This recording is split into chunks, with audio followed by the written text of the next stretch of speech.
A university in Vietnam has a student height requirement. A rapper has been ordered to have all future songs approved by the government. And people in San Francisco are angry that this new app lets you spy inside bars to see how busy they are. That was a long title, that last one, huh? This is Weird AF News, by the way, the only daily weird news podcast in the universe. Let's go. In Vietnam, there's some outrage at a student height requirement. Do you think you're too short to study?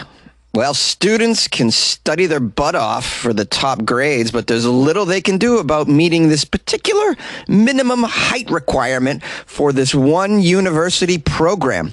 It's called the School of Management and Business, and it's at the Vietnam National University in Hanoi. They believe the connection between height and success is so significant that people who supposedly are too short should no longer be allowed to study in their program, they say. The school announced officially that female students must be at least 1.58 meters tall and male students at least 1.65 meters tall to be considered for admission this year and to be allowed to ride this ride. I'm going to break that down. So it's females 5'2" approximately, males 5'4" approximately. The university said that exceptions could be allowed in some cases if you didn't meet the height requirement. I don't think you should make any exceptions at all right? Why don't the short kids just grow to a respectable height, right? They decided to be short in the first place, all right? That's not the school's fault. Yeah. There should be consequences in life for your poor decisions, and if you haven't decided to be tall, then you shouldn't reap the benefits of a tall individual, is what I'm saying. I, for instance, am a short fella at about 5'6", and as a result of my poor height choice, here I am recording in a closet, a podcast in a closet that hardly anyone listens to. You see, this is what I deserve, though, because I decided not to grow at some point in my life. You know, you get what you deserve. Your choices in life come back to haunt you, apparently. Now, this school of business justifies their selection criteria based on height by saying that the school aims to train future leaders and excellent managers for both the public and private sectors. Oh, shucks, is this why I was never a leader in the private sector? Or the public sector, for that matter? I'm not a leader in any sector except for this damn little 4x4 closet, it seems.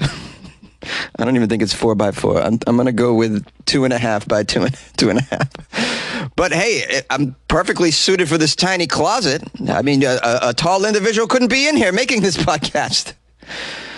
The university says it's not just about technical suitability, but also about physical suitability. They're all about suitability. They added that height is a decisive factor, especially when it comes to leadership and self-confidence. Now, in case you're doubting whether or not there's science here, we have here a social psychologist at the university in Germany here. Now, this is a social psychologist, guys, so you know there's good hard science behind this.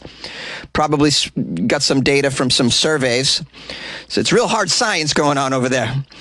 They found that there is a connection between height and self-confidence, but it is relatively small and ambiguous. And this has been proven by numerous studies from the U.S., Europe, and East Asia, according to this individual. So as common sense would dictate, height has no bearing on capabilities for most jobs out there in even leadership positions. I mean, outside of a few select sports, or maybe the circus or the carnival, they're looking for certain sizes and whatnot. Other than that, you're good. And this is just proof, guys, that height bigotry is out there. This is heightism, they call it. It's tough to prove it exists, but it does exist. And very problematic in this particular case with the university because it's taking place in Vietnam, where the average height skews a little short anyways. They're saying that this height requirement discriminates against a significant portion of Vietnam's average height population because it's not a tall culture. I was there and I felt like I was pretty good size there. I felt like I was a big man over there. That was a good feeling. I rarely feel that way. Of course I feel that way when I'm playing basketball against children and I'm blocking all the shots. like a beast. But other than that, I don't feel like a big guy, but I feel pretty big over there. And I don't know what, my height about 5'6". I don't know what the average height is over there in Vietnam. I didn't even Google it. I was too busy performing my duties as the town giant. The few days I was there, screwing in light bulbs for the villagers and whatnot. So, yeah, so there are short people in general. I'd imagine they're not going to have, a lot of applicants for this business school, but maybe this is what they're going for. In general, heightism does exist in other cultures. For instance, our culture. Did you know that most sperm banks, there's a height requirement to donate sperm, and it's 5'9" and up. That's the average. So that tells you there's some height bigotry going on, and I've seen it in dating apps many, many times. Women putting a height requirement within the dating app, being like, hey, under 6 feet, don't apply, this kind of thing. Or they'll say, I'm 5'10" in heels, hint, hint, please be tall, this sort of thing. I've seen it. So there is an attitude that we want to breed with taller people, that taller people make better leaders, better students, more successful in life. But I'm going to tell you something. Taller people have a shorter lifespan. That's scientifically been proven and shown with the data. Taller people also not a lot of leg room on flights. You could go and measure that too. That's a thing. Harder to buy clothes when you're a tall person. Very hard. They have to make stores specifically for the tall folks. The big people, it's hard. You know what I mean? There's no store for me, there's no store for, there's the big and tall. There's no store there's no store called small and aggravated. I hope one day, meanwhile, I'll be buying kids' clothes till the day I die. Also, this is another fact about tall people, tough to live because you're often hit by low-flying fowl being that tall. I'm not sure if that's true, but it just seems like it would happen. You'd be hit by a bird eventually in your face. A rapper is ordered to have all future songs approved by the U.S. government. The rapper's name is BG. I'm not familiar with BG. I had to look it up. 1990s rap classic Bling Bling. This rapper was part of that. I watched the YouTube video for that song. Seems pretty trash to me, and it didn't really come across my radar. This guy BG, though, has been prohibited by the U.S. government from promoting and glorifying future gun violence and murder in songs or at concerts while BG is on a supervised release from prison. So this is sort of part of his parole.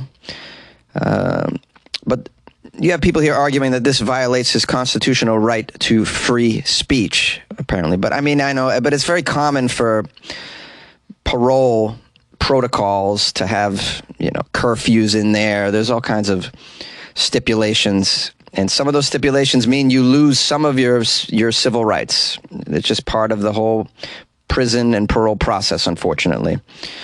It says here the artist known as BG must provide the government with copies of any songs that he's writing moving forward ahead of the production or promotion. And if the songs are deemed to be inconsistent with the goals of his rehabilitation, prosecutors could move to toughen the terms governing his supervised release. In addition, he's not to perform songs or promote songs that contain threats against people who cooperate with the police. So you can't do F the police if you're BG. Not F the police. You could write a song called Love the Police. Love the police, and I say it with authority. For some reason, it doesn't have the same ring to it. I got to find out a little more information about BG. What does BG stand for? Background? I'm sure it's big something. Oh, I found it. It stands for Baby Gangsta. This guy's a baby gangsta. That doesn't sound like the best nickname for when you're in prison. Baby Gangsta. It doesn't have the same threat to it as an adult gangsta, for sure. His real name is Christopher Noel Dorsey. He's a Christopher just like yours truly. He's from Nolans. He's a rapper from Nolans. Had some hits back in the 90s, apparently. No doubt he'll attempt to have some more hits. Going to be difficult, though, with your wholesome lyrics now, especially with the name like Baby Gangsta. If he's going to do wholesome lyrics, he might want to change his name to something else. Now, the article doesn't mention who's going to be reviewing his future rap lyrics. Are they going to appoint an entire committee to scrutinize the future rap lyrics of Big G, Baby Gangsta? I'd love to be a fly on the wall in that room. The lyrics review board. interviewing him. Yes, BG, we have this one lyric that's a little concerning to us. It says, I'll do the honors. Once we hit the dough, the hoes know we all about the show. Now, when you say hose, could you extrapolate on that a little bit? Are you talking about the garden tool, or what exactly is going on? Is this, we don't want to be glorifying any sort of prostitution, obviously. We assume you're not doing that. And this other thing, slanging, weeknights, we be gang banging. Maybe want to just kind of elucidate the sort of weeknight gang banging that you're referring to. And what are you slanging? Of course, it's very vague. You didn't say what you were slanging. You just said slanging. And then weeknights, you be gang banging. So there's just a lot of gray area here in your lyrics. We just want to make sure that we know what's going on here. Yeah. And then this other lyric here, go pop, pop, pop, pop, pop, go pop, pop, pop. Now, as you know, you're serving out a sentence for felony gun violence, and you got to go pop, pop, pop, pop, pop. And so, is that a gun you're alluding to in there, or is that Pringles chips? You're just a big fan of Pringles chips. You want to pop, pop, pop. You can't stop, like the commercial. You guys remember that Pringles commercial? Once you pop, you can't. They're good. I like Pringles. I like sour cream, big time, big time. The barbecue's okay as well. Anyways, I heard they're not real potatoes, but whatever. Anyways, they're delicious. So, are you popping Pringles? Or are you popping your enemies and frenemies? What's going on there? I want to know, BG. Now, it says, in addition to the bad lyrics reviews, no bad lyrics, the prosecutors also asked BG to not work with people previously convicted of felonies unless given special permission to do so. So, I mean, that might be difficult to get in the studio with his former co-workers, I'd imagine. BG, short for Baby Gangsta, was part of Cash Money Records' Hot Boys group. Do you guys remember Cash Money Records? Alongside other prominent New Orleans rappers such as Lil Wayne and Juvenile. I like those guys. I like those guys big time. This guy here, BG, received a 14-year prison sentence in July 2012 after pleading guilty to illegally possessing a gun during a 2009 traffic stop, among other related charges. So now he's going to hit parole, and he'll be allowed to get back in the studio and provide for his family, which is fair enough. It's going to be fascinating to see the kind of output that he has going forward for the next few years anyways. I'm just, I don't know, there's something about government-approved rap lyrics. I don't think they're going to be any good. But this is something we haven't seen before, so let's hold off judgment until we hear the tracks, all right? And I'd love to ask you guys, what do you think of this sort of deal? Do you think this robs him of his First Amendment rights, et cetera, and is that okay? Should the government be taking these kinds of precautions? And does rapping about crime make you a criminal? I mean, all these questions. It's funny, the U.S. government gets in, it's like in hindsight, yeah, you can't rap about the crime. There's a lot of people just rapping out about crimes they've committed or going to commit, I'd imagine still, and the government doesn't seem to be doing anything about that. I don't know, how you deal with this stuff? Comedians aren't allowed to make jokes about crimes. We'll be arrested right on the spot, but rappers can just go on and on about bad things that they want to do to the hoes and to their enemies. And they're allowed to make their art unfettered, it seems to me, and outside of this particular case. Anyways, call the show 646-450-2012. Yay! A new app allows you to spy on bars to see how busy they are. A weird new app lets San Francisco residents monitor their local bars via a live video feed to see what's happening inside and to see how busy the venues are. The app is called Tonight. It launched earlier this year. It uses a network of cameras at various Bay Area bars and establishments to provide remote insights into what's happening at those particular locations. The website for the app says this is an all-in-one app for managing, promoting, and discovering nightlife in your area.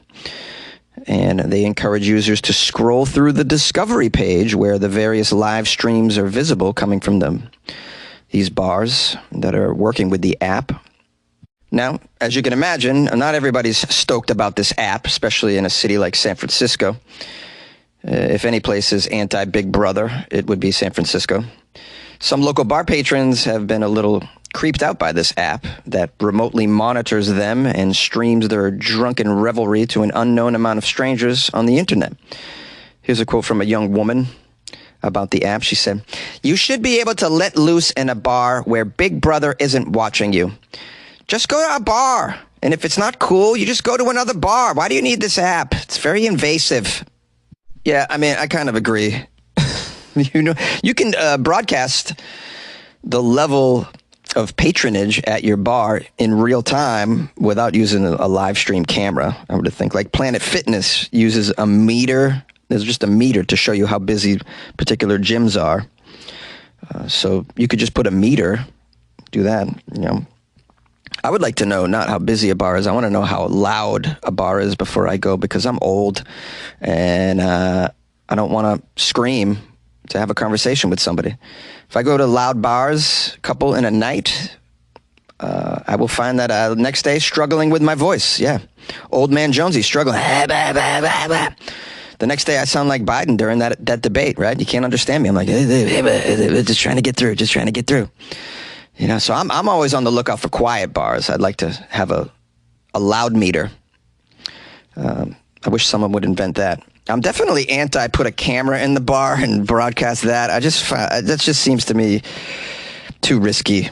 What the things that could open up to, people that are creeps. There's creeps. Yeah. You don't want to abate the creeps. Well, my take on the app is this thing ain't going to last very long. I don't think. I can't imagine people enjoying this, but let's read some of the reviews of this app and see what some of the users are saying. Okay. We have here, someone wrote, "This app is great. It got me laid." Okay. Another person writes, "Hey, I loved it. I was able to easily track my victims from the comfort of my home." What is that all about? That doesn't sound good. Another review says, "Hey, this is better than Pornhub, especially the cameras installed in the bathroom area." Whoa. What's going on here? What kind of users are... Sounds like some creepy men are using this app.